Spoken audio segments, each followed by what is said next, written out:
सबसे पहले इस राजन को नमन। आप सबकी जय। एक नारा हो जाए, जय जोहार का नारा है, जय जोहार का नारा है, मान रहे सम्मान रहे, बिल प्रदेश का नाम रहे, मान रहे सम्मान रहे। संचालनकर्ता को धन्यवाद, बहुत बहुत आभार, आपने बोलने का मौका दिया। दो ही बातें कहूंगा, ज्यादा बातें नहीं कहूंगा। दो बड़े वक्ता इनको आप सुनने के लिए आए, उनको सुने ज्यादा से ज्यादा। प्रतापगढ़ जिले में, प्रतापगढ़ के यहाँ लगभग फॉरेस्ट लैंड है ना मामू भाई? कितना होगा? लगभग आपके एरिया के अंदर फॉरेस्ट लैंड वन विभाग ज्यादा है।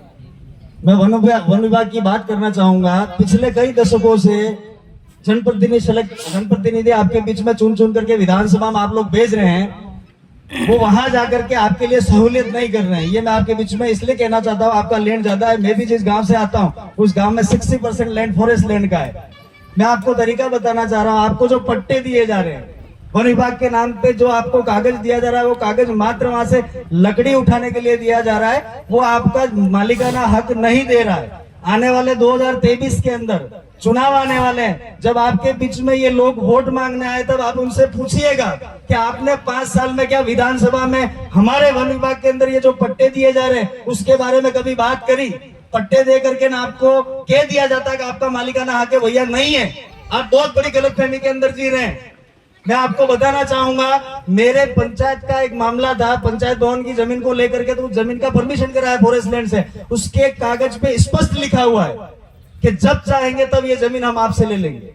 आपके साथ भी वही होने वाला है और होता आया है और हो रहा है, कहीं दो राय नहीं है। आप आने वाले समय में ये बात विधानसभा के अंदर 17 विधायक हमारे यहाँ से चुन करके जाते हैं, वो ये कहे जा करके कि जो फॉरेस्ट लैंड की जमीन है वो जमीन आप इन काश्तकारों के नाम पे इंतकाली खोल करके मोटिवेशन खोले, तब जाकर के आपका मालिकाना हक होगा। बाकी ये पट्टे देते रहेंगे और आप पट्टे लेकर के मालिकाना हक नहीं ले पाएंगे। दूसरी बात, आदिवासी परिवार के तत्वाधान में ये कार्यक्रम में आप सब पधारे।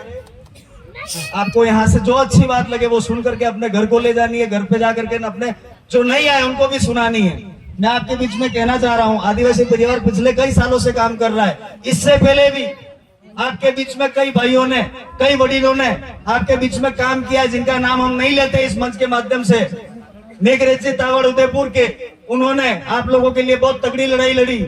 हम भूल जाते हैं उन पुरखों को। आपके बीच में सोमालाल जी कोटेड़ साहब, ऐसे कई लोगों ने आदिवासी परिवार के लिए पहले भी काम किया है। आज आदिवासी परिवार काम कर रहा है आपके बीच में। क्यों काम कर रहा है, किस लिए काम कर रहा है, ये आपको सोचने की जरूरत है। आदिवासी परिवार आपके बीच में क्या कहना चाह रहा है, क्या दिखाना चाह रहा है? मात्र राजनीति करना हमारा उद्देश्य नहीं है। हम लोगों को ये लगता है आज की तारीख में हम लोग जहां भी जाते हैं, आदिवासी परिवार के द्वारा जो भी कार्यक्रम होते हैं, वहां ये फीलिंग हो रही है कि ये मात्र राजनीति करना चाह रहे हैं। दूसरे लोग कहते हैं हम लोग राजनीति नहीं करना चाह रहे हैं। आपको पता हो 2008-9 में ये भंवर जी बैठे हुए हैं, भंवर जी का कलर उसी वजह से चेंज हुआ था। मैं आपके बीच में कहना चाहता हूँ, 8-9 में धरने दिए, धरने दे करके आप लोगों के लिए लड़ाई लड़ी, आपके बच्चों के लिए लड़ाई लड़ी, तब जाकर के आपको 45 का रिजर्वेशन मिला था। और उसके तहत आपके उदयपुर संभाग में 53 थानेदार लगे हुए हैं। नाना करते 700 से 800 डॉक्टर लगे हुए और 1.5 लाख कर्मचारी आपके बीच में नौकरी कर रहे हैं। उसी की वजह से आज ये आदिवासी परिवार काम कर रहा है। हम लोग कभी कभी भूल जाते हैं उन लोगों को जिन्होंने इस समाज के लिए काम किया है। आपको याद रखना पड़ेगा, उन पुराने लोगों को वापिस आपकी जाजम पे ला करके बैठाना पड़ेगा। हम एक दूसरे से नफरत करना शुरू कर दिए। आप ये बातें थोड़ी कड़वी लग सकती है मेरे भाइयों, लेकिन ये सच्चाई है। जिन लोगों ने समाज के लिए वक्त दिया, अगर वो समाज की जाजम पे आकर के बैठना चाहता है तो हमें उसको बैठाना पड़ेगा। नहीं यार वो गलत पार्टी में घूम रहा है, उस पार्टी में घूम रहा है, करके उसको रोक दोगे, आपका कारवा कैसे बढ़ाओगे ये बताओ मेरे को। हम इस आदिवासी परिवार के माध्यम से ये कहना चाह रहे हैं, राजनीति तो होती रहेगी। भंवर जी कहते हैं हर बार कि बोनस में राजनीति मिल जाएगी, लेकिन समाज का काम करोगे तब जाकर के मिलेगी। अगर समाज के बीच में ही राजनीति लाना शुरू कर दोगे तो आपका ये जो कारवा चल रहा है वो कारवा थोड़ा सा रुक जाएगा। मेरे भाइयों, बातें बहुत सारी हैं जिनको सुनने के लिए आप लोग आए हैं, उनको सुन करके जाइएगा। 2-4 बातें, ये बच्चियां बैठी हुई है, छोटी छोटी बच्चे बैठे हुए, उनके लिए कहना चाहता हूं। आप लोग, मेरे हिसाब से अभी हम रास्ते में चल रहे थे, एक बच्ची थी वो गुटखा खा करके जा रही थी। थोड़ी सी बात नशे पे कर देना चाहता हूँ। वो गुटखा खाती खाती जा रही थी तो आपकी वजह से ही खाना सीखा होगा उसने। मेरी बहनों, काकी भाभी जो भी बैठी हो, आपसे निवेदन है इन बच्चों के द्वारा कुछ भी ऐसे नशीले पदार्थ मंगाने की जरूरत नहीं। और जितने भाई बैठे हो, शपथ दिला रहे हैं भंवर जी, बार बार तो कई भाइयों ने तो दारू छोड़ दिया है।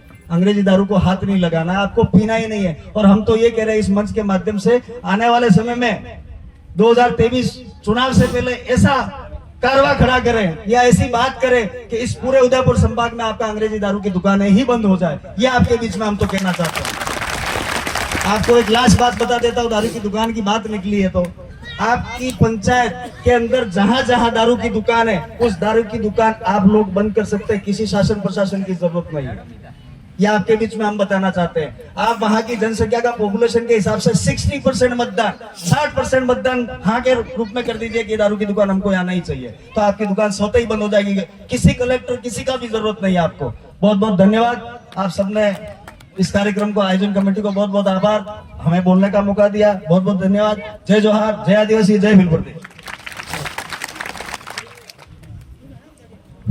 आशुतोष जी डूंगरपुर का बहुत बहुत धन्यवाद।